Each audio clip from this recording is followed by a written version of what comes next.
I'm all for transparency, Mr. Chairman. I want to say that. But why don't we skip the foreplay and go right to the sex and outlaw vertical integration for Part D? Would you accept an amendment to your bill like that? I don't want to answer that question right now because I want to study that. Kennedy accused PBM representatives of protecting corporate interests instead of consumers. He pushed for legislation requiring PBMs to put patients first.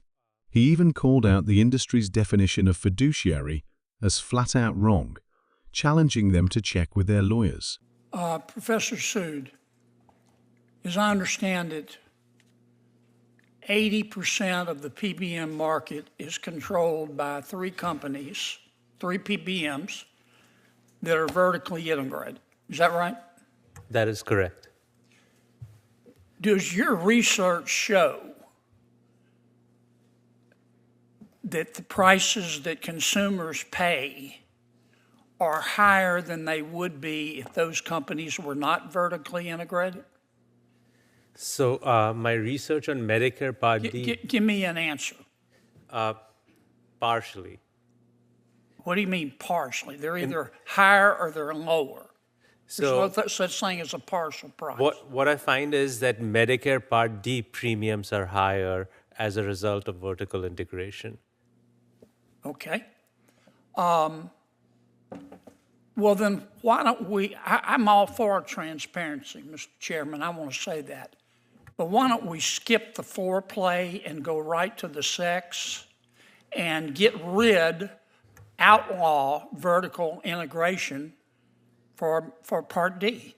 Would you accept an amendment to your bill like that? I don't want to answer that question right now because I want to study that. Would you support that, Mr. Scott? Let me just guess what your answer is. No, sir, and I can explain why. No, you speak Sanskrit. I mean, I'm sorry. You know, you're good at it, and I know your job is to protect the PBMs. And I might tell us I don't think PBMs are the only ones at fault, but you don't have unclean hands. Professor Sood, you say PBMs ought to be fiduciaries. To whom? To both the plan and their members. Well, what if the plan and the members' interests diverge? Who are they fiduciaries to? Ultimately, in principle, they should be fiduciaries to the members. Okay. So, for example, ERISA makes... I get it. Okay. I get it. I'm not criticizing your bill. I don't want my office to end up in Bethesda. So I'm not criticizing your bill. I like transparency. But we're just nibbling around the edges here. And with respect, Mr. Scott, your definition of a fiduciary is wrong. So, what's the solution? Professor Sood recommended 3 big changes: price transparency, so patients know exactly what they're paying; fiduciary responsibility, ensuring PBMs act in patients' best interest; passing rebates directly to patients, lowering out-of-pocket costs. For example, if a drug lists at $50,000 but has a $40,000 rebate, patients should pay cost-sharing on the $10,000 net, not the inflated list price. So, Fiduciary isn't somebody that controls the decision. You know that, and I know that. A fiduciary is somebody who has a legal obligation to give his client the best advice and to do what's best for his client. It doesn't replace agent with principal or vice versa. You know that, and I know that. Well, you need to talk to your lawyers. I may be wrong, but I doubt it. Let me go back to Professor Sood. Tell me 2 things you would do tomorrow to fix PBMs and result in lower prices for consumers. So I think the 2 things I would do is... Very specific. Yes. I would implement price transparency so that everyone knows what they're paying and we can Okay, price transparency just tells us who's screwing whom. yeah. Okay. And then the fiduciary responsibility says, if you're getting screwed, I can take you to court. So I would do those two things.